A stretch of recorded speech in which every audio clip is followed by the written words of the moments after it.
Hi, so it is Thursday. It is time for a live. Okay, I'm gonna stop.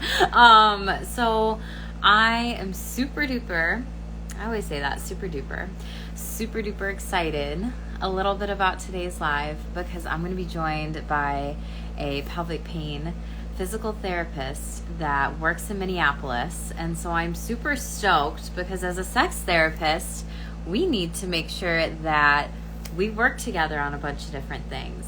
So she's going to hop on here today with me, and we're going to talk a little bit about some different types of subjects. So be it pelvic floor pain, trauma, sexuality, right? How all these different things in the body really tie together when it comes to sex. And so I'm going to be joined with her in one moment.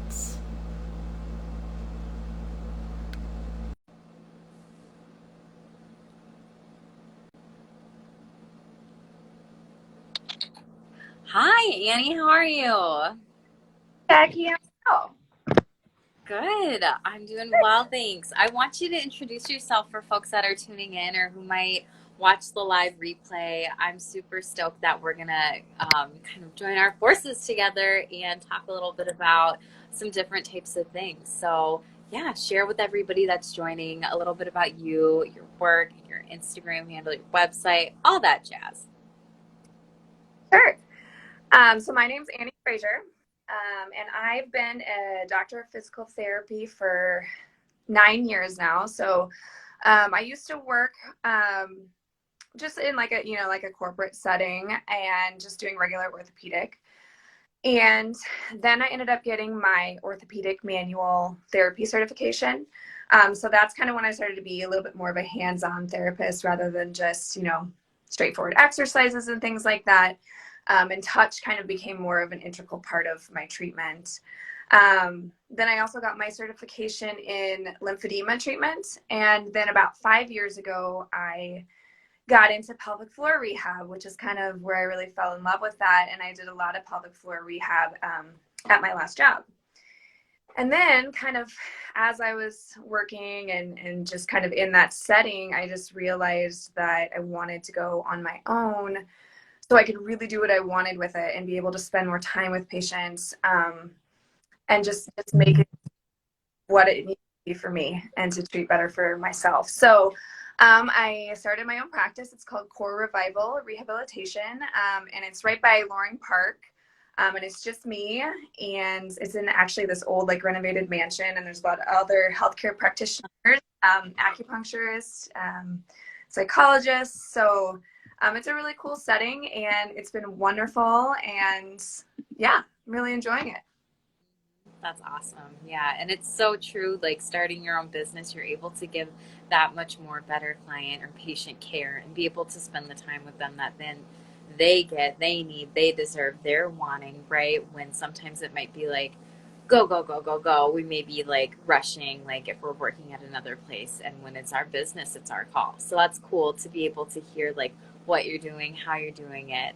And I know when we were talking, like we were talking about how it's so important for us as like me as a sex therapist and you as a pelvic pain physical therapist to be able to not only talk about this topic a little bit more and do a live, but also discuss a little bit about like how we have to refer back and forth to one another, right? And so like I need Annie because sometimes with sex therapy and be it pelvic pain, what we're talking about today, there can be some medical things to watch out for and to look out for. And so sometimes it is mental, a majority of the time. If it is biological or medical, it can be treated that way too. And sometimes, like, you may need a therapist as an additional support or provider, but it's really good to have the care of both. And Yeah. so, I know one of the questions that, when we were talking about this to first start, is to just answer the question a little bit of like, what is pelvic pain? How can that affect the body? And like, trauma related to it as well. So, a couple different things in there. Yeah, that's a really good place to start because, right, and how we perceive pain is different for everybody. And so, pain in a general sense is something I would say that is, it's just not a normal feeling, right? It's not a normal sensation. And sometimes it's like a threatening sensation, right? So it's something that's like we're feeling in our body that's like, well, this isn't normal.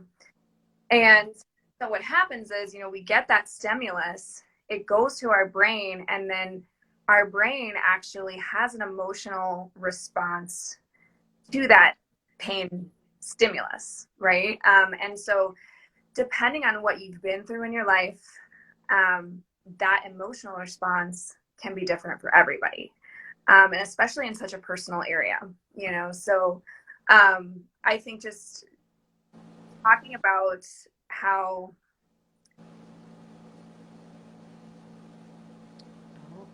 Your volume cut out a little bit there. Can you say that again? Yeah, yeah. Um, Educating patients on that perception of pain and that it is different for everybody, I think is huge. So just common diagnoses that I'll get for pelvic pain would be like vulvodynia or vaginismus, or even just pain with sex. And a lot of that is just related to the muscle contraction in the pelvic floor area. So yeah. hmm A lot of different things for sure. And I love how you talked about like the brain. Like the brain remembers like the body and how the body responds to things, and also how the brain is responding to something. Like they play off each other, like this physical piece of health and also this mental health that goes back and forth. And so Right. it's kind of thinking a little bit about like, yeah, when there's pain or if there is some sort of like sexual trauma and pain, like that definitely could align with the work that you and I see and what we do, and how we help and focus with folks. And whether or not, like, a trauma has been healed, like either physically or mentally, like it could be the best of both worlds a little bit to see, like, okay, how can I do some things that might be different, right? Rather than just having like one thing over the other. And so it's kind of like that connection between the two, as you were saying. Yeah, and we get a lot of referrals from doctors, right? So this might be an issue that no one's ever really actually talked about until they come to see me. So like they'll go to their doctor, they're having this issue, they're running through their general assessment with their patient, and all of a sudden this patient's like, oh, by the way, I've been having pain with sex. And the doctor's like, okay, well, do we want to deal with this? And then, I'll get a referral. And not that it's the doctor's fault that they haven't really gone much more in depth with it, but that's just the next step, to me. So then it's like, okay, so I spend a lot more time with the patient in this subjective evaluation, and we get started and we get a little bit more into it. And, for some people, it's not really important. For others, whether or not they want to have pain-free sex, or if it's even really that big of a deal, or if sexuality or sex is even that big of a deal. For some people it is, for some people it's not. And so I also think like patient goals are really important, and knowing exactly what your patient wants to achieve and why. But just, as a PT, I think we are just one of those first places that may come up for people. And so to just be really aware of when that comes up, like, to check our boxes, like, okay, let's go through an objective evaluation. Let's make sure this isn't a biomechanical issue. We'll check that. Is it, a muscle spasm issue? Check that. Is it like a neurological issue? Check that. And then if all those boxes are checked, it's like, okay, well, what's the other issue? Is it more of like a chronic pain cycle issue? And that's where, knowing your sex therapist or your mental health therapist and knowing when to refer is really important. Yeah, and I think it's so important too how you're saying, like, yeah, it's important for these patients to talk to their doctor about this too, to bring it up, and that knowing like, hey, they may or may not specialize in this work, or like it may be a referral, like, right, you wouldn't go to um like a knee doctor and then essentially want to be able to talk to them about like an elbow injury or like something else. Like that may be a bad analogy there with medicine, but I don't know. Like you want to go to a foot doctor for a knee injury or something like that. And like it's important to be able to know that physical therapy and pelvic pain within physical therapy is super important, and that there's all these steps too with what you're Yeah. saying. and the different types of exams as well. And I know when you and I were talking, there was some different things that you do where, depending on the person, like whether or not they're wanting or they're consenting or willing to do those things, it kind of does break down to that goals again. And then kind of like, okay, if there's nothing physically, if there's not like a physical thing and we've gone through these boxes, like, yeah, there's probably some pain here. But then it's also like, well, what's underneath that a little bit? And like, how can we get you, you know, potentially a provider that's willing to focus on this area or has a specialty and wants to talk to you about this more and wants to help if that's a goal to seek that out too. 100%. Yeah. Right. How are people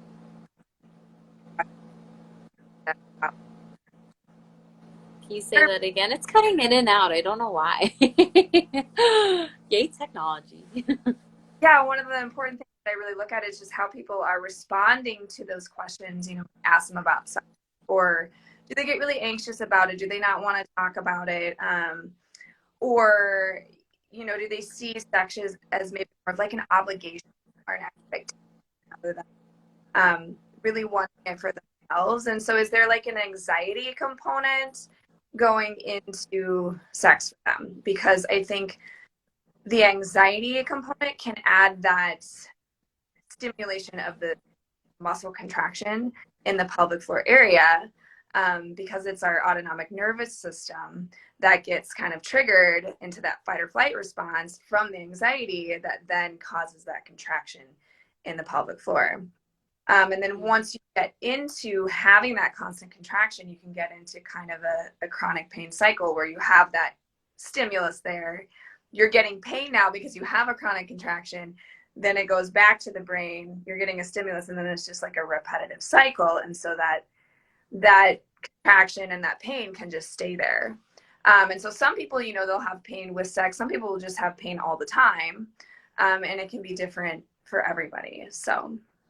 Yeah, yeah, and I think that's so important. I love that you said that too. Like, depending on the person, it's definitely like on a continuum of like what their goals are, what their values are, how they view sex, you know, if they're partnered, if they're not partnered, because I mean, there could even be that pressure too. Like, if a person is in a couple relationship or a partnered relationship or has multiple partners or whatever, and if it's sexual, right? Like, there could even be anxiety around, like, oh my gosh, the next time I have sex with my partner, am I going to have this pain? And then there's going to be some worries with that too. And then it's, And you know, yeah. yeah, Mhm. of what and Right, exactly. And then it's really about like, well, how can we work on some things like physically and mentally to soothe that anxiety to help like reduce this pain and also even focus in on like, well, how has this pain even like started to? And sometimes like when I work with folks with pelvic floor pain, I actually see quite a bit that they may be having too long of penetrative sex and then they're experiencing pain. And so Emily Nagoski talks about this quite a bit. She says marathon sex like that is penetrative sex, more than 7 minutes, like that's marathon. And a lot of yeah, people are so like, what, Jackie? Like, how is that a thing? And I was like, no, seriously, because your internal like your vaginal capacity, right, if it's a person with a vulva, right, that can be more friction, added friction. It could be less lubrication, right, may or may not be as wet. And same thing with anal play, depending on the person's like body or whatever. Like, if you don't have enough lube and if you're not actually preparing for anal play, like, you will probably be experiencing a little bit more friction. I know it's not the same as pelvic floor plane, but it's like similar though. Like, when we don't have enough proper lubrication and we're just having all penetration, like, that's going to be painful. And most people don't know that. And a lot of folks, when I see them from time to time, they're like, well, I see people in porn, like, banging it out for 30 minutes. And I'm like, and that's a movie. And porn's not the same as sex. And like, yeah, so what we're seeing is inaccurate information. And yeah, so that's a part of it too. Some folks are shocked by that. So we'll really talk about like part of that anxiety too, because sometimes it can even lead into performance anxiety. I'm sure you probably see that with some of your folks that you're working with quite a bit, but there is so many aspects of it, like performance anxiety, anxiety about painful sex where it might be too much penetration and not enough lubrication, painful sex, like if our minds are taking over, right? We have to cognitively restructure, and we have to even remember sometimes whether or not like that person has experienced sexual trauma, right? What have been the good sexual experiences and what has been pleasurable, and like why, and breaking that down more and more too for folks. And sometimes painful sex isn't lifelong, sometimes it's acquired. And so for those folks, like that's really important to kind of dig into a little bit, like, well, how did this come up, or how recent, or how long, like all that fun stuff, like duration and onset and symptoms, and like how this has changed, right?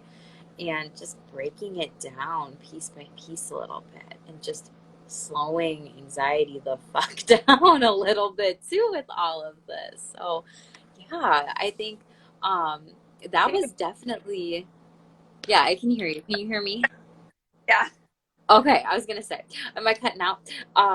And I know that we're kind of talking about this a little bit, like how pelvic pain is related to mental health. And I know you talked about anxiety, and I talked about anxiety a little bit, and like what we see in the body's response to it too. Do you have more to add to that question, like how pelvic pain and mental health can tie together at all?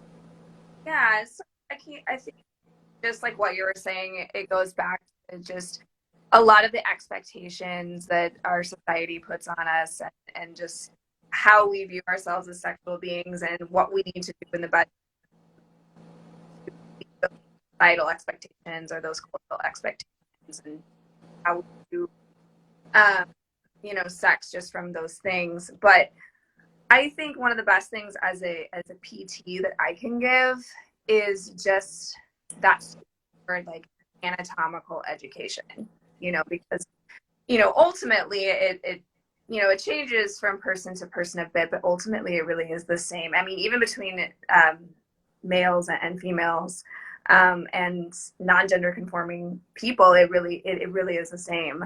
Anatomically, it's very similar between males and females too. So and the brain and how we perceive pain and chronic pain and the autonomic nervous system, and all of that's the same. So just being able to give that just straightforward education without having all of the media inputs or cultural socialization input is where I think as a therapist or as a PT, we can really, so we you know the diagrams. This is what's going on in your body when this is happening.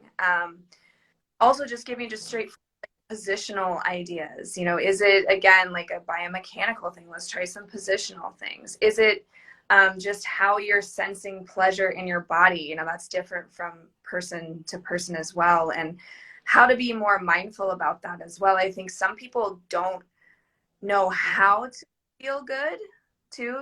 They don't know how to sense pleasure.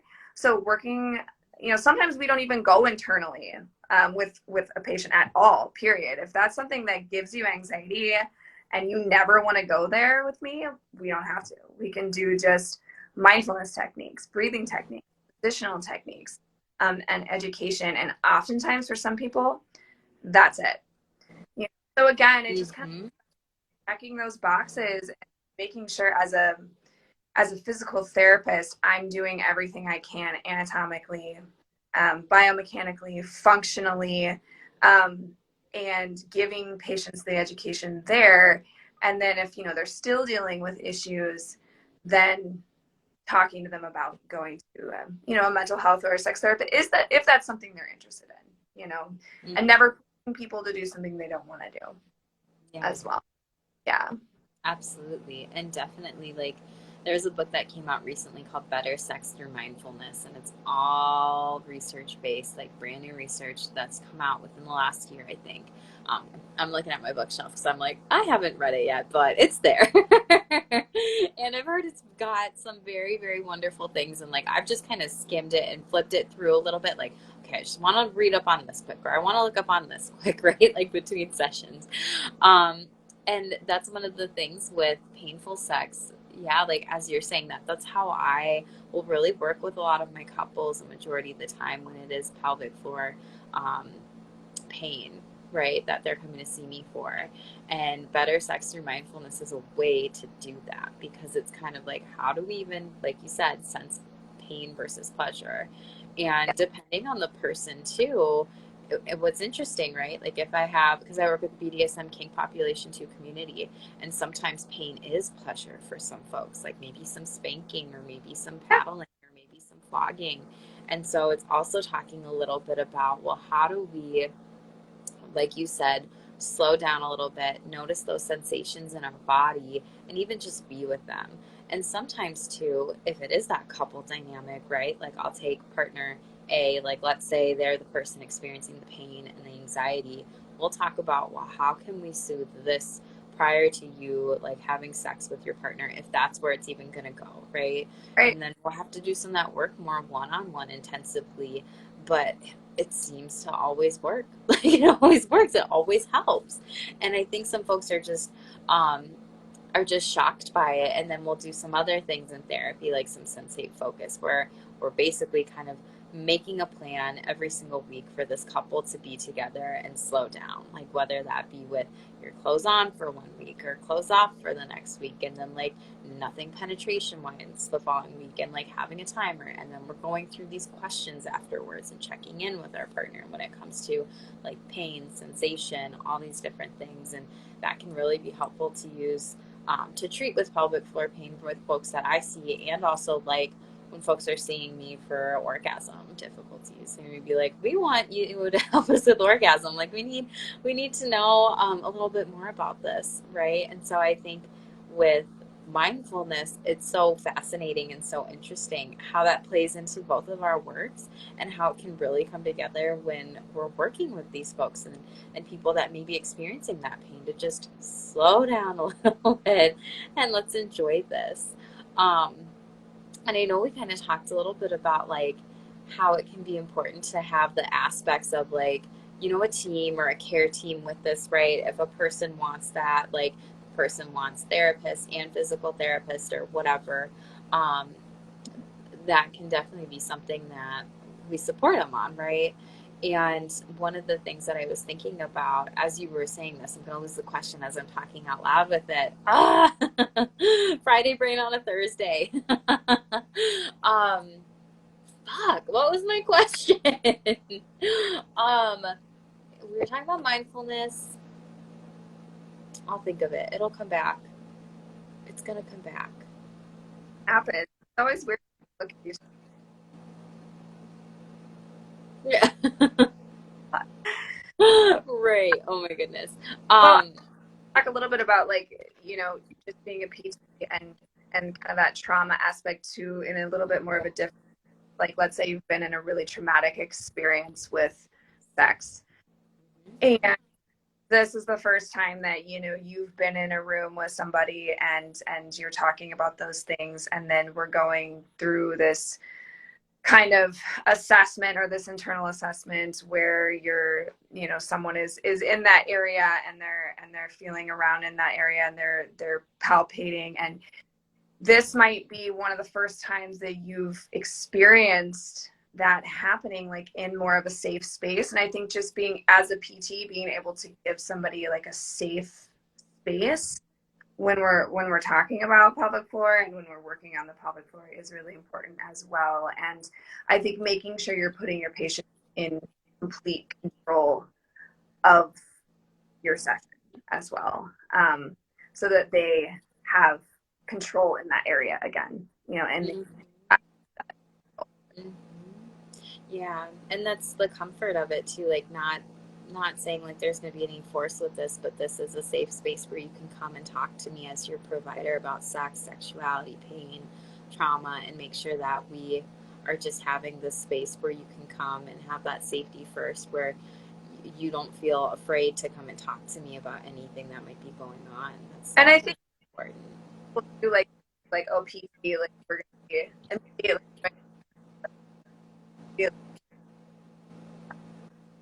Can you say that again? You cut out a little. Sorry. Um, I was just saying, I think a lot of people who go public, they're going to do this, or we're going to be doing this client. Like sometimes, can you hear me? I heard sometimes, but I heard in and out of pelvic floor pain a little bit. Yeah, sometimes we'll just start with a subjective evaluation. We'll just talk the first bit, and Hmm. get goals down. You don't even have to sort of touch any sort of objective evaluation in that first visit. So, Hmm. Hmm. And so one of the things, so this is the question that came to mind with all of this, because this is what I've been taught in my sex therapy schooling and everything. Like painful sex is not normal, and I'm curious, like what your thoughts are on that. absolutely. It's kind of like I always say, like, a happy muscle doesn't hurt, right? Mm-hmm. So it's kind of a similar thing. It's like, well, pain again. It's like our body is warning, right? Like Mm-hmm. this and good, right? So, um, I definitely agree with that. But there's lots of reasons why people have sex with touched on. Purely, Mm-hmm. it can be biomechanical.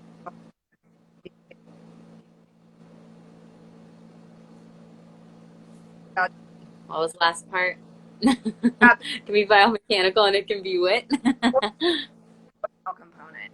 And it's all of sometimes all of those things at once. Sometimes it's just one of those things. So just making sure you're really checking the boxes and knowing where to go. But yeah, I definitely painful sex is not normal. A happy muscle, it doesn't hurt. Ah, I love that quote. You got to use that on like your profile. A happy muscle doesn't hurt. We got to remember that one. And what would you tell a client, or a patient, if they if there's like anyone listening to this live, or they may come back and like watch it later or something like that, right? Like if there was a person out there that was nervous to talk to a pelvic pain like physical therapist, right? Or like talk to a person like about sex therapy where they could like have the best of both their options, like what would you say to those folks out there that may be listening into this? That's well, I know for me, I offer like a free 15-minute video consulting. Really nice because you have space. And that's a great way to build trust, and be able to ask that I have just right off the bat and just easing into it. I think is really ready for it. It's also important. Um, Mm-hmm. and I think that goes with any physical therapy. Like if you're not ready to do it, it's definitely like putting yourself into it is how much you're going to get out of it too. So being really comfortable and ready for it, and it's actually something that you're wanting, I think is really important. And do research and ask questions, and don't be afraid to ask questions to your providers. I think that's really too, and make sure that you're comfortable with your providers, because you're going to get so much more out of being with somebody that you tend to do, than not. And so that's why I offer that 15-minute consultation. So just so people get an idea, like, am I right for you? And if I'm not, that's okay too. You know. So Mm-hmm. asking. Yeah, those are all so important. Like, just even noticing the part about like, if you're not ready for this, like, when you are ready, like, take the time to do it then, because it's gonna feel like where it's gonna be like we're stuck in a place, or this could feel like this is too much too fast, or might get complicated, or even like maybe even like self-sabotaging, like saying like, okay, I'm doing this, I'm ready, and I like make this judgment call off of like an impulse, but then like I may be canceling my appointments and like booking them and then like paying them and then like not showing up, and then that's a form of self-sabotage in a way. It's kind of like that readiness piece is huge. And so it's not only that provider fit, because that's so important, and talking about like, okay, this is who I am. I offer this free 15-minute consultation. You can see me, ask me questions. Let's see if I'm the right provider fit.